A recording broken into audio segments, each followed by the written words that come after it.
All right, so here we are. We are here with Mindy and Bill from It's the Sanders. Hi. I'm gonna have them talk about their channel here in just a few minutes, but today we're gonna talk about how to talk to your kids about people with disabilities. So I'm super excited to have this conversation. I've wanted to have it with somebody for a really long time. So I thank you guys Thank you. for letting me We're have this happy to conversation be with you. here. Well, I could talk your ear off forever, but I want to know what you guys want to know. Okay, well, firstly, we obviously want our kids to be kind to everyone, and we don't want to make anyone feel uncomfortable. And so our heart is always what are people comfortable with, trying to engage as much as they're willing. And, kids, we have a 3-year-old and a 5-year-old, and kids will naturally stare. Mhm. That's something they just kind of naturally do. And so at that point, I've often encouraged them, like, can you say hi? And then they'll say hi.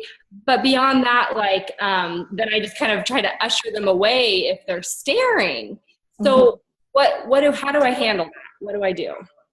I think that most of us understand that kids are going to stare. I think like it's very natural when you're not used to seeing something, you're going to stare. Any of us are going to stare like what is going on there? Like that's not something I see every day. So I think that's okay. And I think that kids can get away with a lot more than adults can. If an adult is there, a parent is there, uh, it's good to do exactly like you said.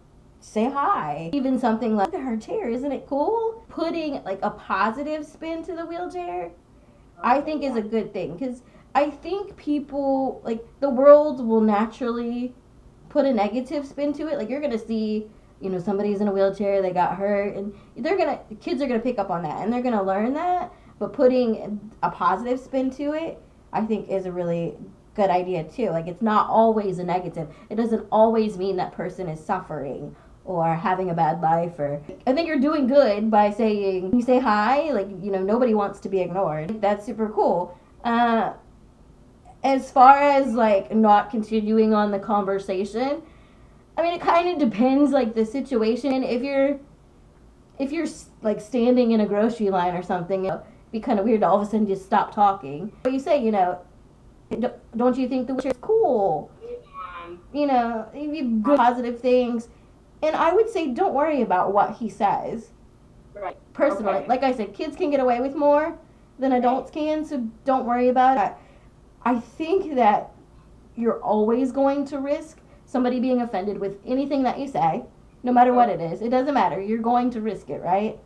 Yeah. But the way I look at it is that to be avoided, to be stared at and not engaged, or to be ran away from, like parents that pull their kids away like super fast or whatever, that's 100% offensive all the time. Like, Okay. you know, Yeah.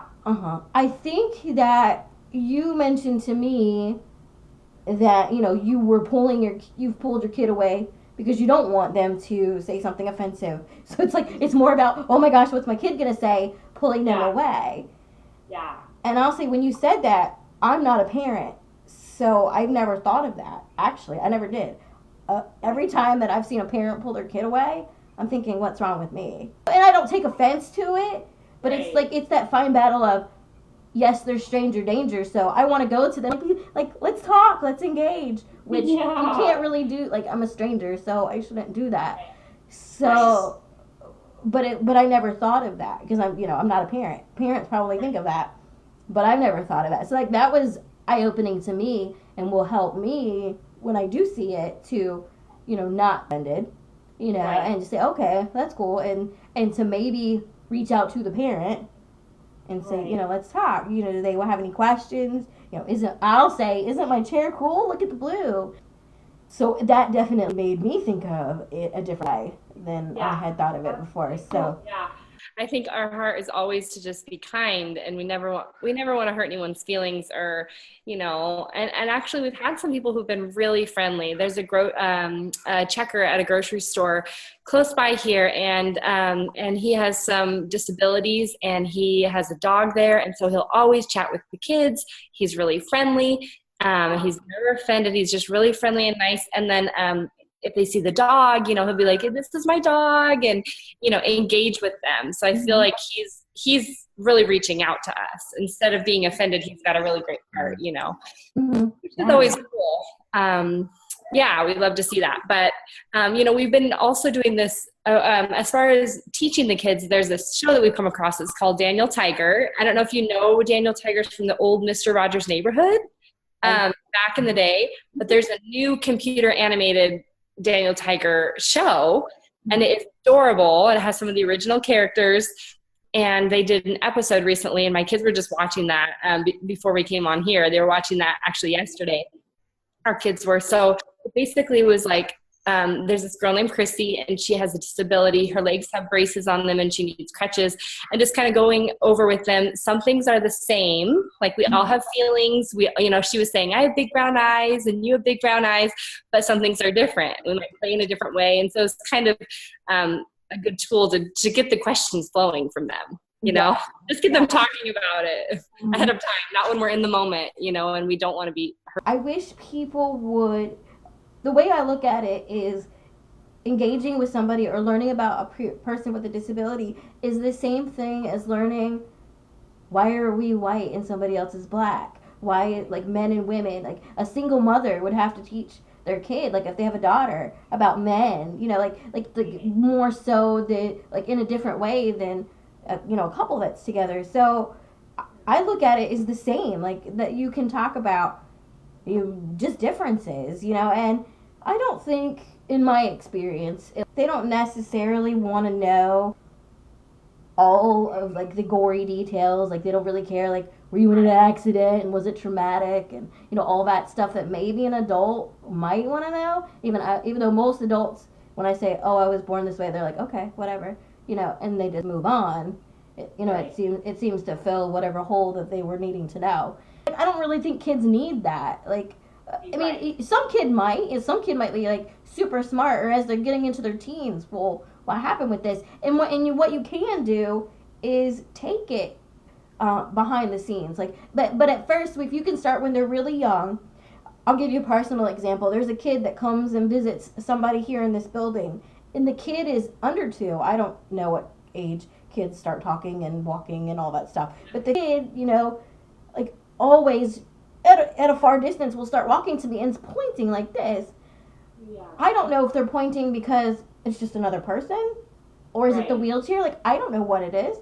But that would be the time that the parent could pick the child up and say, hey, look at her. You want to say hi, just like you would when they're older, and just say, yeah, look at the cool wheelchair that she uses. Obviously, the kid can't talk or can barely talk, so it's not going to lead into some big discussion. Yeah. But if you keep doing that as they're growing older, it won't be as weird, and the kid won't, stare as much and or be as uncomfortable. Right. The kids are naturally, I think, curious. I don't believe that kids put a negative tone to it. I think that's learned, by our parents, by media, by situations. And I think that when a parent like pulls their kid away, they're like naturally thinking, oh, this is scary. Like, every time a person's in a wheelchair, I get pulled away, so I need to not be around that. And that sends a bad perception. Kids are making crashing noises. I'm sorry. You were talking about, like, not wanting to offend somebody. Yeah. Another thing I like to tell people is to picture this. Picture that every time you walked into a room, people either stared at you and didn't talk to you. They ran away really quickly. Like, they looked at you and ran away real quick. Or somebody that was with them, a parent or another friend, pulled them away real quick. You wouldn't like that, right? Right, yeah, that's true. That's what we're doing with our kids a lot of times, and we're not really thinking about it, because you're thinking, oh, I'm just saving my kids from saying something and offending this person. Right. But it doesn't always look that way, for the opposite, from the opposite perspective. So, that's just something to think about too.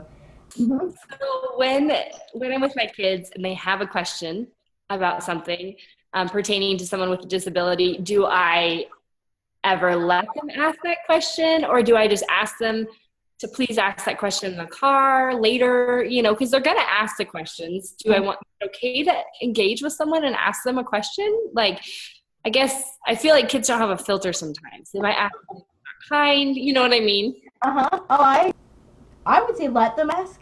Most kids ask me what happened or what's wrong. The only thing I would say is maybe with the whole positive perspective towards it is not teaching them that it's wrong. Okay. You know what I mean? Yep. Does that make sense? Because Yeah. it's the same thing as like teaching them that it's not bad, it's not wrong either. Right. So if you're starting teaching them from really young, that it's just normal for some people, or that's just how it is. They'll know that as normal, not as wrong. And so they can just say, well, what happened? Why don't your legs work? Why do you use the wheelchair? Just something like that. That's typically what most kids ask. Have your kids asked something different? Like, can you think of? If there's something noticeable on the face, they've asked like why the gentleman who is really kind to us at the grocery store, he has one eye. Mm-hmm. Okay. It's like skin over it, and so they'll say, why does he only have one eye? Or questions that they notice. So it's always physical questions normally, because they're so young. All they're going to notice is, and there's another gentleman who's about Jamesy's height. Mm-hmm. And so Jamesy will say, is he is he old? He looks older than me. Is he as old as me? Questions. He's just a little confused. Yeah. And so, well, it sounds like at least with the person at the store, they've been engaged with this person. Like, they know that he's a good person, and an engaging person, a nice person. So, like, they feel comfortable to ask that person. So, I would encourage, especially with that person, like, get all your questions out. Okay, maybe friendly. That's a good idea. Yeah, well, and the way I would think it would happen, being the non-parent that I am, is that if you see one person in a wheelchair and you get to talk to them and they're cool and you realize that they're just as normal as you are, because I think that's the underlying question is this person relatable like me? Yeah, that's true. Yeah. Or are they a monster, or are they so awkward that I have to stay back? I think that's the underlying question. Yeah. More so than really what happened. I don't really think most people care the details, the underlying thing more than the bigger question. So okay. So definitely have them do it. And even if you do think that it might be becoming offensive to somebody, or even not, I think it would be really cool to have a kid ask me a question, or even the parent come to me and say, hey, I'm trying to teach my kid to not avoid people with disabilities. Yeah. And to not treat people differently. Would you mind if he asked you questions? Or if he does it without asking you first, you say that, and they know, like, to me, that goes, wow, somebody's actually thinking about this. Yeah. They're thinking about my feelings on top, but yet wanting to teach their kids, like, that's awesome. Okay. Like, to me, that is super awesome, rather than just, I'm going to go and ask and not really care. I'm going to get my answer and not really care what the answer is, and then have nothing to do with anybody ever again. Right. Another thing I would think would be super cool is if the person has the opportunity to find some ways that they can purposefully get to know somebody that is different, be it a wheelchair, be it blind, be it deaf. I think that would be super cool to be intentional about it, because the person would understand what is going on. Your kid would get to get their questions out. And I think that a lot of times that if they got all their questions out with me and maybe a couple of other people, they wouldn't feel like they had to ask it with every single person. Right. Yeah. You know what I mean? Like, yeah, I like that. I just think it's something that will stop, and you'll just be like, oh, Kristen's normal and this person's normal, and so you'll just engage them like any other person, at some point. So I think there's an end to the whole question asking all the time. That's a good point. And we take that back and work with our kids to make sure Mm-hmm. we're being kind to people, Mm-hmm. make sure we're, valuing people and all that. Yeah, you had asked me when you sent me some questions. Also, you wanted to know about like um, if somebody looks like they want help. They Yeah. help. Yes. So Is it good to offer help? I mean, I think typically any person who looks like they're struggling, if they're carrying something heavy or whatever, we would just jump in and say, "Hey, can we help?" So I think that's how we would normally handle it. Is that appropriate if they're struggling? no question. The way I look at it is that treat me the way that you would treat anybody. Okay. The only thing that I would say to possibly be aware is that the reason that somebody might not be as open to talking about their disability would be because maybe they haven't come to terms with it themselves. So it can be a harder subject, but if you haven't come to terms with your own disability, say you were in a car wreck or something like that, and it's fairly new, your world has been rocked. So you're learning to do it. But if you tell that person, I know you can do it, but let me know if you want some help, or I know you can do it, but my son wanted to know if he could help you. Like if he's wanting to help, that tells the person I know you can do it. Like, because I feel that, and I find myself even, I have some days when I feel like nobody thinks I can do anything. So I feel like I have to prove myself, you know what I mean? Right. I think we all get in those kinds of moods or whatever. Yeah. But if you can assure the person that you know they can do it, even if you really don't think that they can, kind of like takes out that whole having to prove yourself thing. Right. And it assures them I'm thinking about your feelings as well. But I'm also wanting, to help you just like I would anybody else. Right. Yeah. I recently talked to a guy at my church, and he said, he opened the door for me one day and said, I know you can do it, but I'm going to get the door for you because I was holding something in my mouth and I'm pushing, like I was strong. I was so glad he got the door for me. And and I said, oh, I appreciate that. And he had let me, he let me know that, I know you can do it. And he said that somebody got offended and said, I don't need your pity. And so to me, that was saying they haven't come to terms with whatever they're dealing with. So he explained to them, I'm not pitying you. This is something I would do with everybody. Right. And yep, and it changed the whole conversation. They were like, oh. As soon as they knew it wasn't just because they were in a wheelchair. Right. The whole conversation was different. It was great. So I think just knowing that some people, haven't been this way their entire life, they haven't dealt with it, that could be one reason that they could be offended or come across rude. Has nothing to do with you. They're just dealing with their own thing and don't really necessarily know how to explain it to somebody. Right. So even if they are nasty, or you can understand, okay, I can see where they're coming from, but then you can also reassure them, I'm not trying to offend you. And I just think it makes it look easier. It's not like, oh, I'm staying back, So, well, guys, I really enjoyed this conversation. You guys are awesome. I have nothing but praises about you guys. You are my favorite vlogging channel for sure. So thank you. Why don't you please tell my wonderful audience just a little bit about you guys?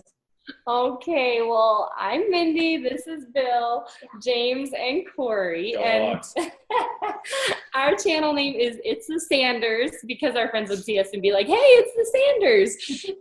And we're just a little family trying to figure out how to do life as a family, how to do life in a healthy way, not physically healthy, even though that's important, but emotionally and connecting, and how to connect with each other and do things together as a family. So we are vloggers. We share our day-to-day activities. We post like 3 times a week, and we just share what's going on in our family. Some of it's really happy, fun stuff, which is often, but some of it's hard stuff too that we're going through. And we just feel like we want to share it with people and all learn from each other and just grow. So that is what we are. And I met Kristen and Tim's class on how to serve you guys better. So I'm thankful for her friendship. Yeah. Okay, that's good. Let's bring the kids in. Should we bring the kids in? We'll get our little munchkins out then. Awesome. So glad. Yes, you guys go check them out. They're super awesome. You will love them. No matter if you've never watched vlogging channel ever, you would love this channel. Trust me. So thank you. Do you guys say hi, Jane Corey? Can you wave? Do you want to make funny faces?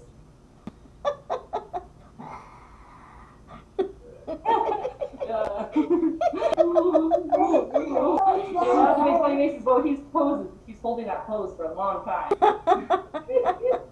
Cool dude. That's so cool. Awesome. It's